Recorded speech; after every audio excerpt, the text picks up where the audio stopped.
En un pasado, el científico Heisenberg le dijo a Niels Bohr que hay un límite absoluto sobre lo que podemos conocer de lo que llamamos mundo. Aún así no podremos jamás llegar a tener el conocimiento como el que tiene Dios. Entonces nos hace la pregunta, ¿qué podemos conocer? Lo que podemos conocer, según ellos plantean, es el azar. Por ejemplo, una partícula tiene muchas maneras de atravesar o moverse, pero solo elige un movimiento. Y eso es a través del azar.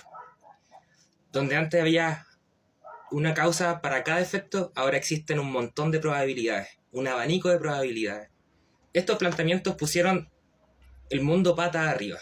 La física que brindaba certeza en el siglo XX parece que jamás había encontrado una realidad sólida e inequívoca, como la que añoraba el mismo Einstein, sino más bien una entidad con muchos brazos jugando al azar con nosotros.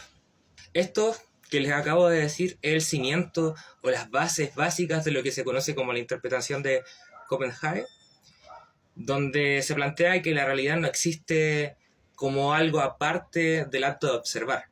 Esto quiere decir que un objeto cuántico no tiene propiedades intrínsecas. Por ejemplo, un electrón no está en un lugar fijo hasta que se le mide. En el momento en que nosotros medimos el electrón, aparece. Antes de la medición no tiene atributos. Pareciese ser que no conocemos las cosas, sino conocemos probabilidades. La transición de lo posible a lo real solo aparecería cuando lo observamos o cuando lo medimos.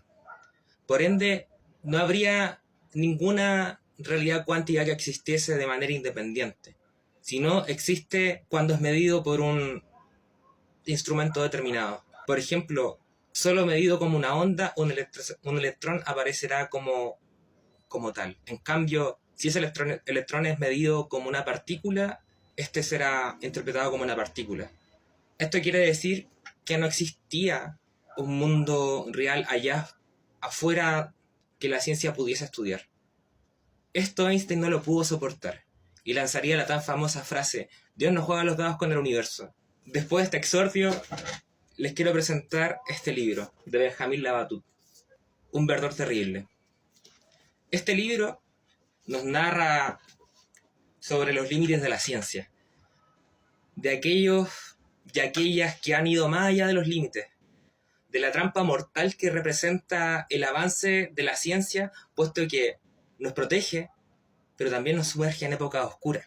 También se analiza esas sensaciones de una realidad que se ha vuelto oscura, a través de una serie de hitos científicos que se sitúan en la primera parte del siglo XX, tanto en este libro como en el tan nombrado Maniac. Este libro relata un momento donde la ciencia se dio cuenta de las propias limitaciones entre luces y fracasos, de cuando las ciencias exactas comprendieron por fin que la realidad era mucho más extraña de lo que creíamos, que estamos de cara a un abismo que pareciese a veces no tener sentido. Quizás Alberto Mayol tenga, si bien desde el plano de la cultura y los valores de una sociedad occidental, quizás tenga razón cuando dice que la sociedad occidental se encuentra en un abismo existencial.